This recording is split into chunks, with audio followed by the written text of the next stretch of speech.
Hi folks, welcome to Blue and Gold Talk, the video on the channel. If you're new here, anything Sabres related, I'm just gonna yak it out, guys, as I get ready to chop all this off this week. I'm gonna try to find a day to sneak out of work and get a haircut. I have no time in this building, folks.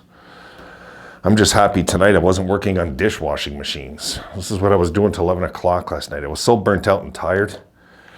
But now I figure I'll slap a few videos together. Guys, the quality of these videos won't be very good because I'm gonna upload them on the crappiest possible thing, because then it uploads quicker as I'm doing these videos kind of late. So yeah, I was talking with Joshua online and some thoughts start going in my head. We start reminiscing about the old days, you know, when the Sabres were a rough and tough team. And what a we both discussed. I brought up this idea to him. He loved it. Was I would love to see this team just full of enforcers. Okay, I don't know about you guys, but I would be able to handle the losing a lot better if teams were terrified to play us. How do you guys feel about that? If we were just goons every game, every team that came into our home ice just got beat up. They might win 4-1, but we beat the hell out of them. They're in ice packs and everything after every game. Oh, I could live with that, guys. I could live with that. That would make me happy. It'd make me a very happy man if I'd see the boys like become just crazy, you know? There's a slap shot, you know, move, like that. Get the Hanson brothers on this team, man. They're out there. There's guys like that out there. If it was my call and I'm the GM of this team, I'm just gooning it. I don't care. I'm going to take all my frustration the last 14 years out in the league, get all these psychos on the team, and everybody will hate us, which I would love.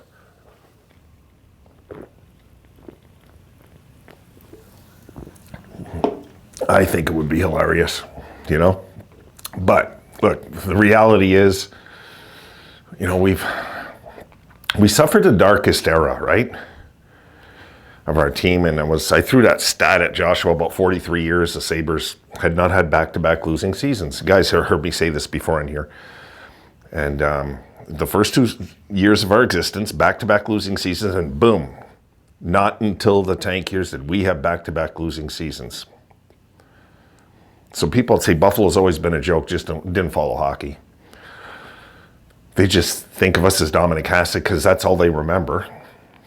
They didn't remember the French Connection and, you know, Schoenfeld and Korab and all these guys, right? You know, one of my personal favorites, who I've seen some people even say was lousy, must have not seen him play, was Bill Haight.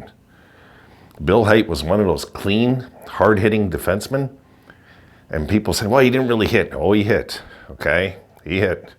I remember one of my favorite pictures is him nailing 2 Bruins at once and him not falling to the ice, and both Boston players go down and back. And that was back in the rough, tough days of the Bruins. So as we march forward in this pain, okay, we have to remember where we came from on the dark days especially. We cannot just look at this team and say it's all about Adams and we're losers. It's a cop-out. It's a cop-out by many 20, 25-year-olds that say these kind of things. It's just a cop-out. It's not true. All of a sudden, things can go like this. That's sports, folks. Sports does that. If the Sabres this year had a 100-point team, I'm telling you, you're not going to see a surprised Wayne in his videos.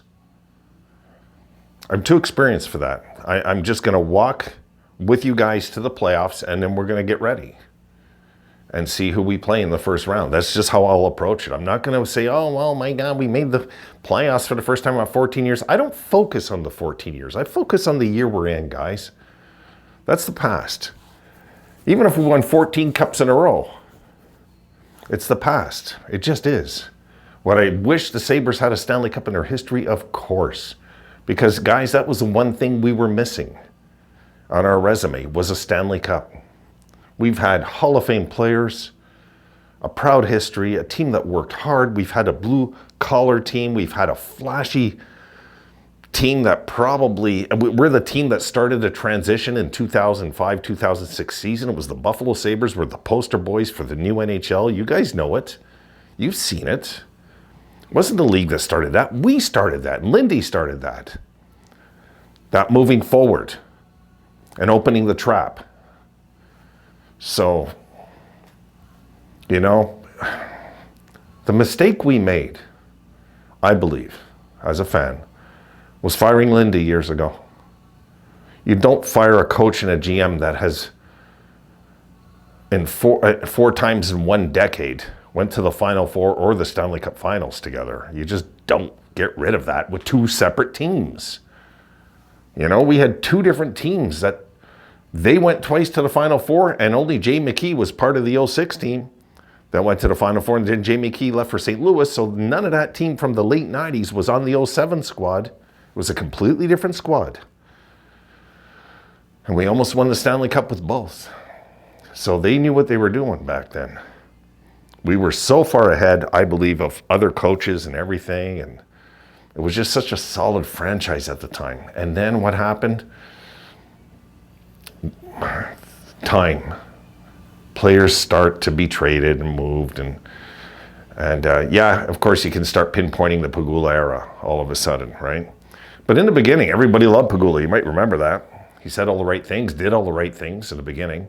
Brought back the jerseys, right? Brought back the proper logo, got rid of the slug.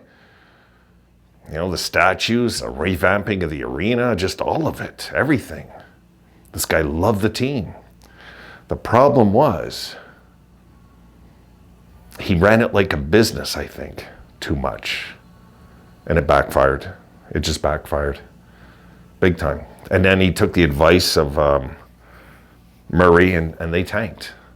And for the first time since 1973, they had back-to-back losing seasons in 2014, 2015 seasons. And what happened with us, we weren't lucky like the Pittsburgh Penguins, folks. We developed a losing culture. And it took us a decade, practically, to get out of that. Yeah. And people say, we still have a losing culture. No, the losing culture's been gone, I believe, since Alex Tuck walked into that dressing room. That's gone. People say, then what's going on with them? It's, guys, what did I complain about on this channel years ago? It's a soft culture. That's the problem. We developed a losing culture. We had to suffer through that. We got out of that. And then we realized during the time getting out of the losing culture, we developed a soft culture. Granado didn't help that, folks. I mean, when you have a team that throws 5-6 hits a night, you're thinking of really, like, what, winning the cup one day? It's not going to happen, right? So that's kind of where that went. Yeah. But anyway, I think we're addressing it. We haven't addressed it completely, but we're addressing it. We are, to a degree. We'll see this year. Like last year, I think we were 17th in the league, and we were in the top 20 in hitting last year. It's not bad when you consider we were so bad once upon a time. So I think nowadays, yeah, they're a little more physical, you know. We're going to see this year. We're going to understand how much steps they've took this year. And guys, this Dakota Joshua going to the Leafs for 4th rounder, I'm livid at Kevin Adams for not picking him up. If we could have sent a 3rd rounder and got that kid, well, kid, he's 29, but if we could have got that kid on the team, oh my God, why didn't we? It's the exact thing we're missing, especially in just on the forwards. Like, God, start getting these mean, rough and tough guys. They dictate the game too, not just the superstars, both. You need talent and physical play to win Stanley Cups. You need both. I can't even go into it. It'll drive me crazy. But hey, look, I just wanted to touch base with you guys. I won't drag out this video tonight. I'm tired, and I got to get these uploaded as soon as possible so I can throw them out there. Just touch base with you guys. Yeah, I was real disappointed about the whole Dakota Joshua going to Toronto. Very disappointed in Adams there. Very, very disappointed. My goodness. We need guys that are mean on this team, and there was a perfect opportunity right through our fingers. All he had to do is pick up the phone and say, we'll give you a 3rd rounder, and then we could have got him? Come on, Adams, wake up. Honestly, wake up. I don't think that guy was going to say, And if I'm right, I don't think he had any no-move clause in his contract. I'd have to check, but I think I'm right. I don't think he did. Pretty sure. Guys, I'm going to wish you a great night. Thanks for listening. We are done for tonight, guys. We're done. I'll see you guys soon. Before I fall asleep, I'm going to go upload these videos, and I'll see you guys in the next one. Have a good night.